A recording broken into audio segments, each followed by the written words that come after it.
Good morning, class 10 students. Today, we are going to discuss about federalism, the chapter federalism, second part. In this part, mainly we are going to focus formation of linguistic states, language policy, state relations, and of course, decentralization of India. These are the topics we are going to discuss today. First of all, let us see how is federalism practiced. We know that in India, if federalism is successful, that is not only because of the clearly laid out constitutional provisions.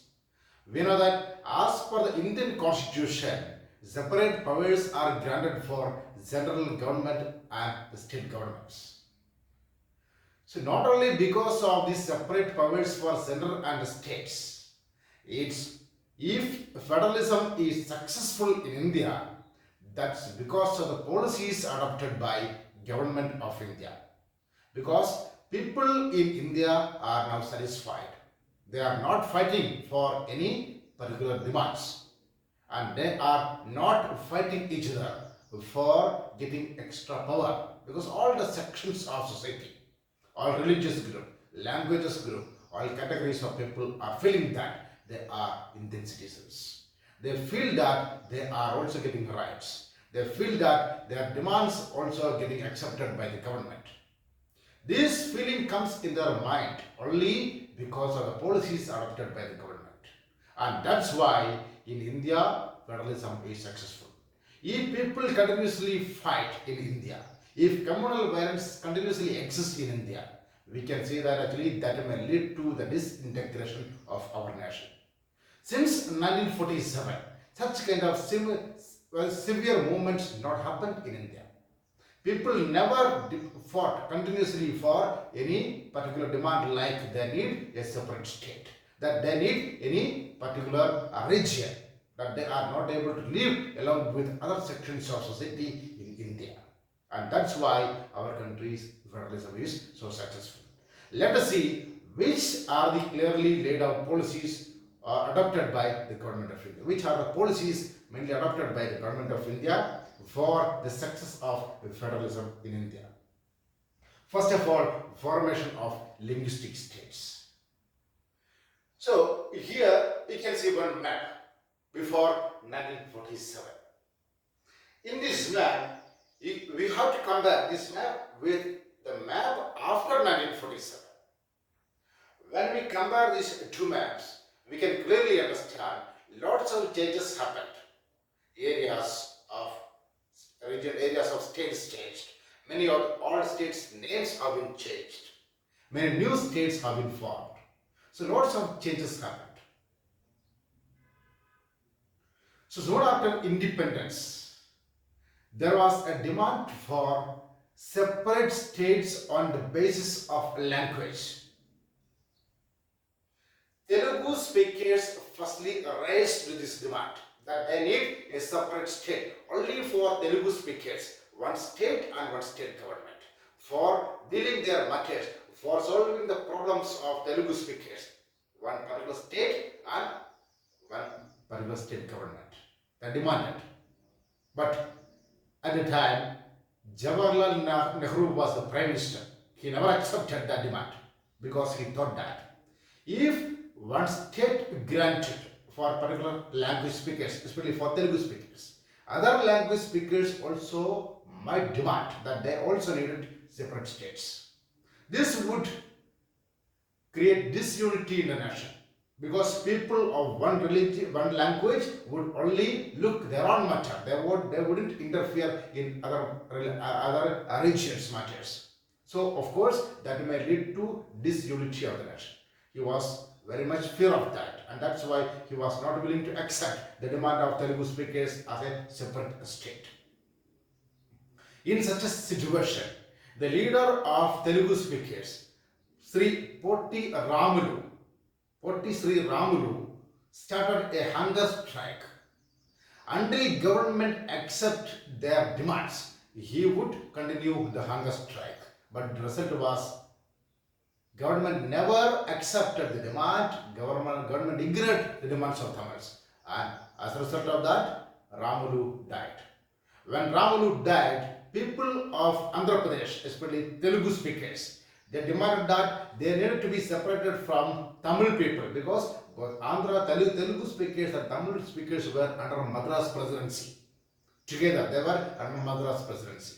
And they wanted to be separated. So, when Sri Ramulu died, Telugu speakers started making violence. When the situation was out of government's control, in order to satisfy Telugu speakers, the central government accepted their demand and the first linguistic state in India formed for Telugu speakers on October 1, 1953. First linguistic state formed.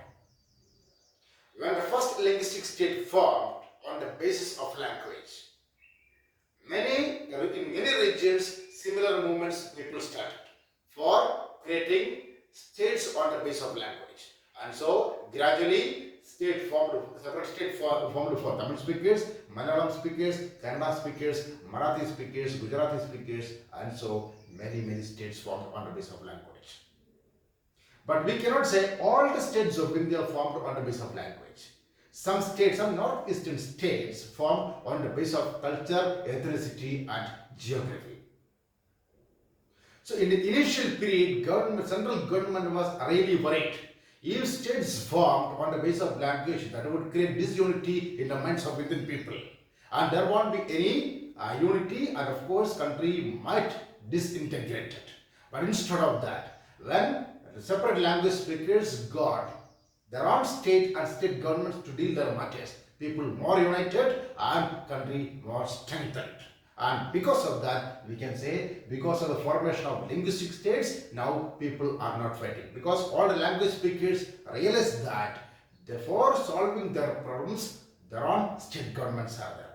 And so they have no need to interfere in a matter of other language speakers. And so different language speakers are not fighting in India for rights, because for solving their issues, their own state governments are there. And that's why our people are more united. That is one reason for the success of federalism. Formation of linguistic state is one reason for the success of federalism. Now, the second topic, language policy. In India, we don't have any national language. All languages are getting equal importance in India. Hindi, only around 40% of Indians are speaking Hindi, and because of that, Hindi is not accepted as our national language. We have only official languages in India. No language is considered as the national language. We have 22 official languages in India as per the Indian Constitution. And all these languages are included in the 8th schedule of Indian Constitution. And because of that, these languages are called official languages or scheduled languages.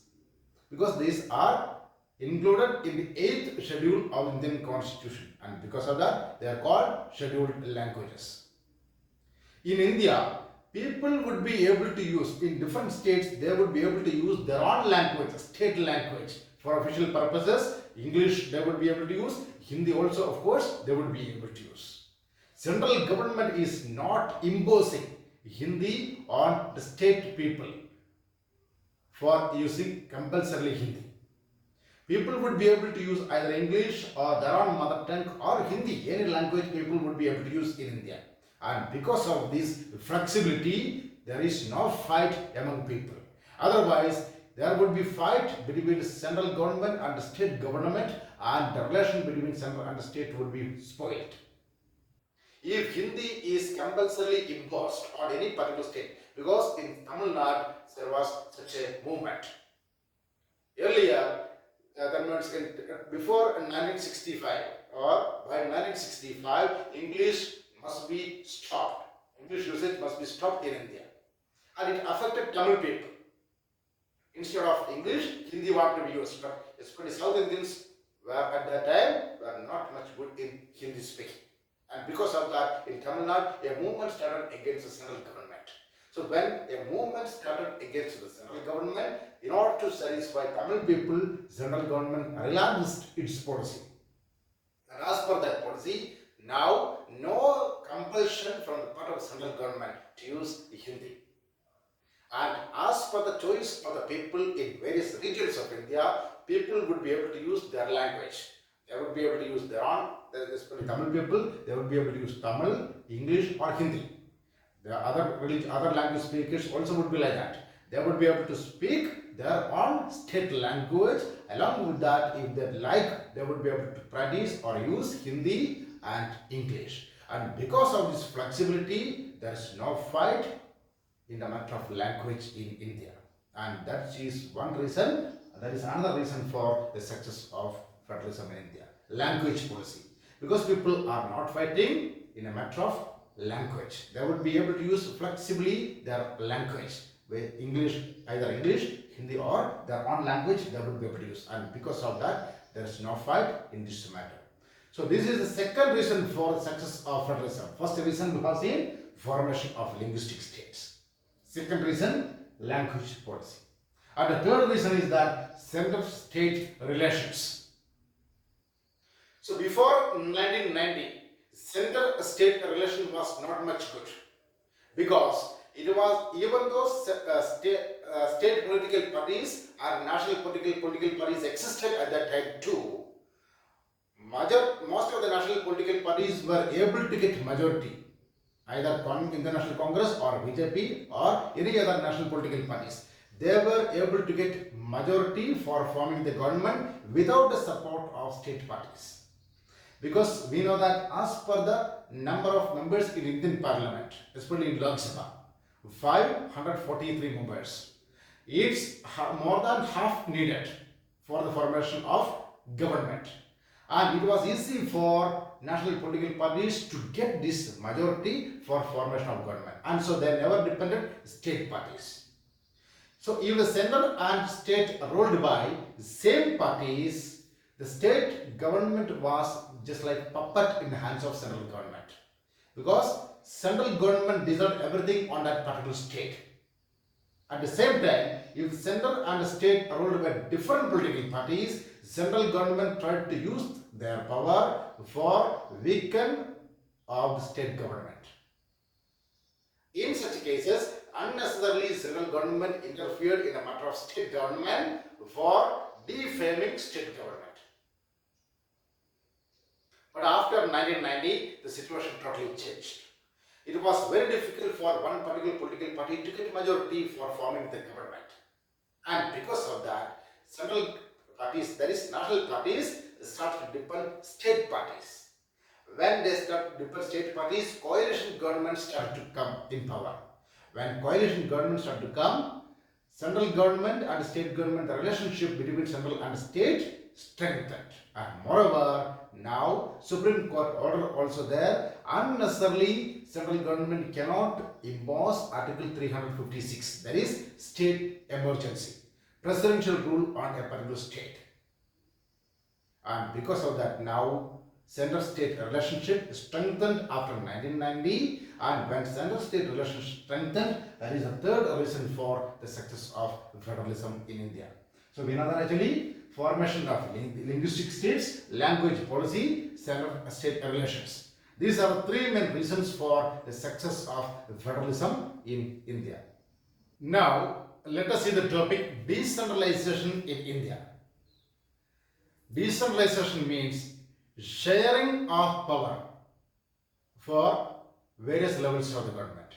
Taking power from central and state governments and giving it to a third type of government, Panchayati Raj, that is called decentralization in India. Distribution of power also can be called as decentralization. So let us see, here in this section we are going to study about the powers of Panchayati Raj institutions. In the rural area also, urban administration also. Urban administration and rural administration. Local self-government. So we know that a major change happened in sharing of power in 1992. In 1992, constitutional amendments happened 73rd Amendment and 74th Amendment. 73rd Amendment gives powers or increases the powers of Indian Panchayats. And 74th Amendment increases the powers of Indian municipalities. We know that actually about the powers and functions. In Indian Constitution, Part 9, Article 243A to 243O. These articles explains about the powers and functions of panchayats in India. Similarly, Article 243P to 243ZG. This article explains about the powers and functions of municipalities in India. So a major change happened in sharing of power in India in 1992. That means powers of the panchayats and municipalities increased. As per the 73rd and 74th Amendments, the 73rd Amendment increases the powers and functions of panchayats and 74th Amendment increases the powers and functions of municipalities. And about these powers and functions of panchayats and municipalities are written in Part 9 of the Indian Constitution and explains through Articles 243A to 243O. Powers and functions of panchayats. And powers and functions of municipalities 243P to 243ZG. Now let us go through the features or advantages of decentralization in India. Advantages of decentralization. What are the benefits? First one, now it is constitutionally mandatory to hold regular elections in these local bodies. Earlier, even though panchayats were there in many of the states, but these were not recognized by the constitution, and because of that, state governments decided whether election need to be conducted or not. Many of the time, state governments were not willing to conduct elections. State government decided when they need to conduct election, and many of the time they never conducted elections also. But now it is not possible, because as per the 73rd and 74th Amendments of the Constitution, special powers are given for panchayats and municipalities. As per these powers, now these two sections, that is local bodies, local self-governments are also able to enjoy some powers. And because of that, now it is compulsory. It is constitutional mandatory, means it is compulsory to hold regular elections after every 5 years in these local bodies, panchayats and municipalities and municipal corporations. In these local bodies, now election must be conducted. Then, when election conduct in all these sections, there should be seat reservation for scheduled caste, scheduled tribe and other backward communities. And also for women, seats must be reserved. Like in Indian Parliament, some seats are reserved for scheduled caste and scheduled tribe. But for other backward caste and women, no seat reserved in the Parliament or state legislative assemblies. But here in the panchayats and municipalities, seats must be reserved for scheduled caste, scheduled tribe, other backward communities, and of course for women. 1/3 of all the seats must be reserved for women. At least 1/3 of all the seats must be reserved for women. This also compulsory as per the 73rd and 74th Amendments. And in order to conduct election, an independent election commission also set up. That is called State Election Commission. It is the responsibility of State Election Commission to conduct a regular election after every 5 years in all the panchayats. Now, state governments need to share some powers, and of course revenue means income to deal all the matters. We know that for the proper functioning of panchayats and municipalities, they need to get some powers, and of course they need to get income, money, and these both must be shared by the state governments. These are the advantages of decentralization in India. Once again, let's see that now it is mandatory, compulsory to hold regular elections. After every 5 year election must be there in the panchayats and municipalities, because this power is granted by the constitution. And seats must be reserved for scheduled caste, scheduled tribe, other backward communities, and of course for women. This is also compulsory now because this right for scheduled tribe, scheduled caste, other backward communities and women, this right they are getting as per the constitution, from the constitution. Now, 1/3 of the seat must be reserved for women. Independent election commission should be there. That is, the state election commission should conduct election after every 5 years in their own states. Then state governments are required to share power and resources for the proper functioning of panchayats and municipalities. Now let us see the structure of Panchayati Raj. We know that Panchayati Raj administration is the bottom level of administration, and it can be divided into two: administration in the rural area and administration in the urban area. Our urban administration again can be divided into two: administration in the town area and administration in the city areas. Town administration authority can be called as municipality, and the authority which rules city can be called municipal corporations. And rural administration, here one structure is there. At the top, Zilla Parishad, and that means under Zilla Parishad, then Block Panchayat, under Block Panchayat, then Grama Panchayat. This is the basic structure of local administration. So local administration can be divided into two: rural administration and urban administration. In the rural area, at the top, that is in one district, one Zilla Parishad will be there. And under one Zilla Parishad, in order to make easiness of administration, Zilla Parishad shares its power for 2 or 3 agencies. These 2 or 3 agencies can be called as Block Panchayat. And under Block Panchayat, then Gram Panchayat will be there. So here in the urban area, urban administration can be divided into 2 towns and cities. In a town area, the administrative body is called municipality, and city areas administrative body is called municipal corporation.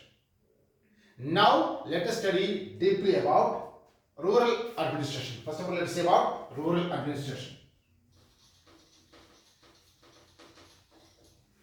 Look at here. First of all, at the top we know that Zilla Parishad.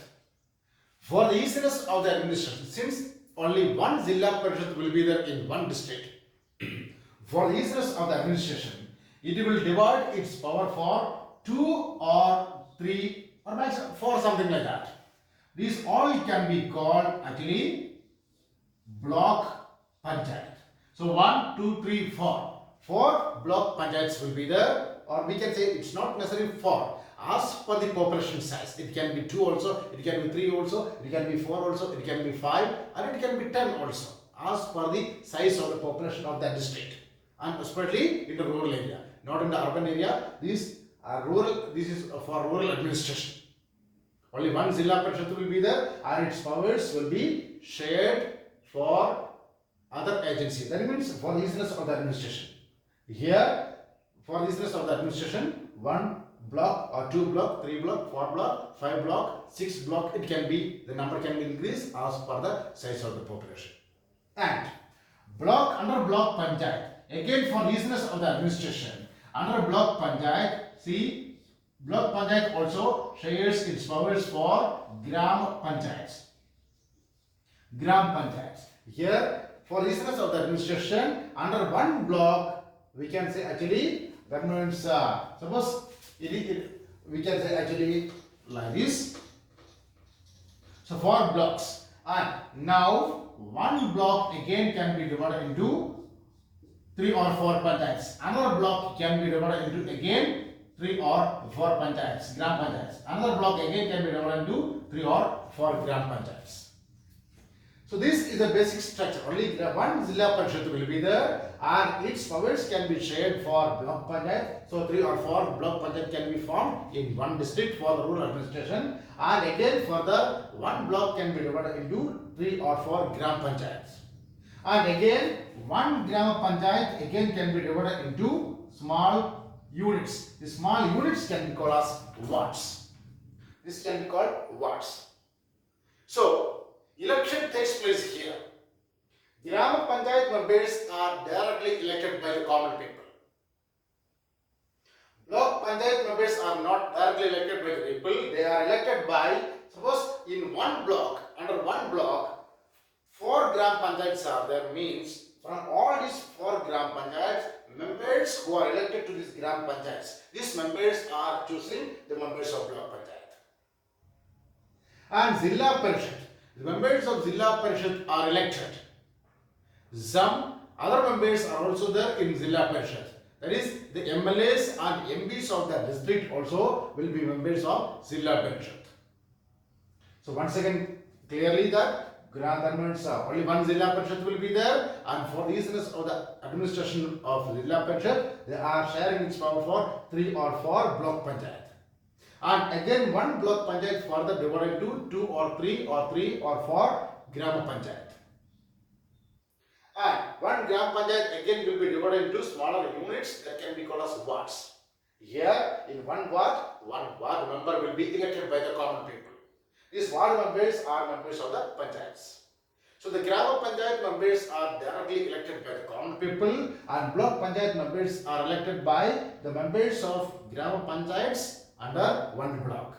And same way, similar Zilla Parishad members are also elected by the common people, and all the MLAs and MPs of that particular district will be members of this Zilla Parishad. And one member of the ward, one elected representative of a ward is called ward member. He can be called actually Panch also. And the head of the Panchayat is called Panchayat President or Sarpanch. Block Panchayat head, block can be called by different names. In some areas it can be called as a block, in some areas it can be called as a mandal, and some areas it is called parishad or something like that. So block head is called Block Panchayat President. The head of the Zilla Parishad is called Zilla Parishad Chairperson. This is only rural administration. So Zilla Parishad is only one, and Zilla Parishad shares its power for 3 or 4 sub-units. These sub-units are called Block Panchayat or Mandal, or that means Block Parishad, something like that. And one Block Panchayat again further divided into smaller units. These smaller units are called Gram Panchayat.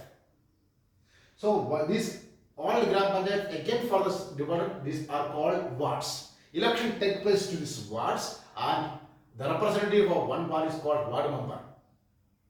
And head of one panchayat will be called Panchayat President. Head of block is called Block Panchayat President, and head of Zilla Parishad is called Zilla Parishad Chairperson. Similarly, in the urban area, in small town area, town administration, the town area will be divided into smaller units. This can be called as wards. Here also people are directly electing the representatives, and the head of municipality is called municipal chairperson. Similar type of administration is going on in big cities. That is called municipal corporation. Here also that municipal corporation city area will be divided into smaller units, and that smaller units can be called as wards. Here also people are directly choosing their representatives. And the head of municipal corporation is called mayor. Head of Zilla Parishad is called Zilla Parishad Chairperson. Head of municipality is called municipal chairperson, and head of corporation is called mayor. This is the structure of Panchayati Raj administration in India. So we know that actually we have 2 types of administration in the local level: urban administration and rural administration. For the rural administration, Zilla Parishad, Block Panchayat, Gram Panchayat and wards. And in the urban area, for the administration of the smaller towns, municipality is there, and for the administration of big cities, municipal corporations. This is the basic structure of decentralization of power in India.